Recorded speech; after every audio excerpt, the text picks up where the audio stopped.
Uh, Leanne,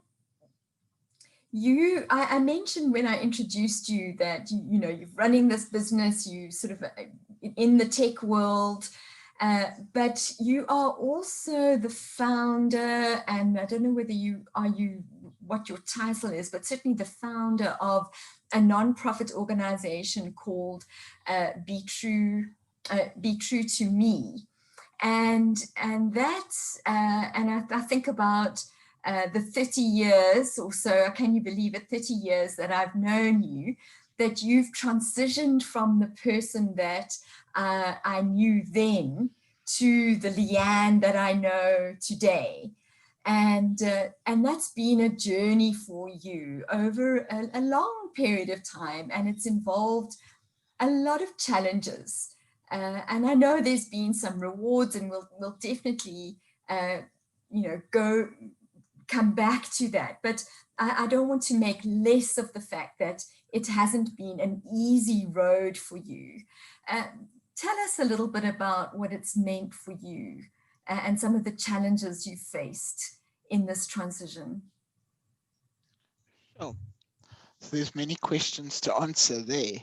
So I think just to practically Be True to Me is an organization just supporting transgender individuals and gender diverse people.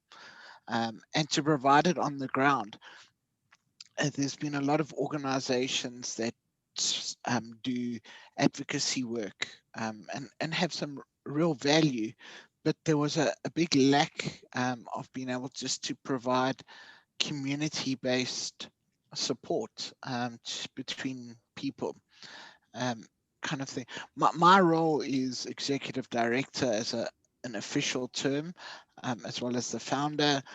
Being a nonprofit, it is properly set up with a whole board of directors and a team that we work with, and it's a team. It's not one person running the show, kind of thing. And that's one of my passions, is to empower people to take and to work with people and to run support groups and kind of thing. It's not just where we're at. Um, where do we go from a transition?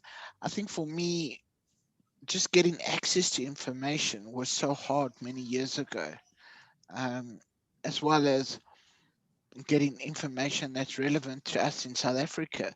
So a lot of the information you have may be relevant to what's called the global north. We're here in the global south, so your Americans, your Europeans, um, they've got access to information and ways of doing it there, where in the global south things don't always work the same. And I mean, that's a very general term, but there's a big divide from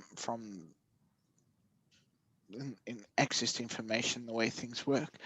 Um, we are actually really lucky in South Africa to having a constitution that's extremely protective of people's rights, of people's identities, and being allowed to transition, and just having that facility, um, and that is very concerning because it's only limited to us in South Africa.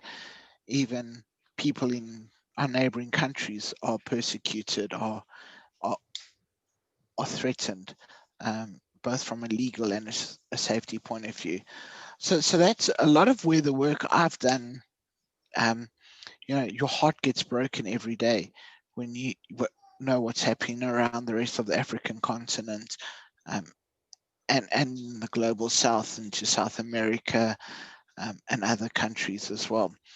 But yeah, so personally, I mean, it's been a real reward that I was able to transition, that I have supportive people around me, supportive friends, and people that understood where I was coming from, and made the journey easy. Yes, I've lost friends along the way. I lost some of my family along the way, which doesn't help. But once you know that you're being true to yourself, and being who you are, um, and that you can have that inner freedom, that's all that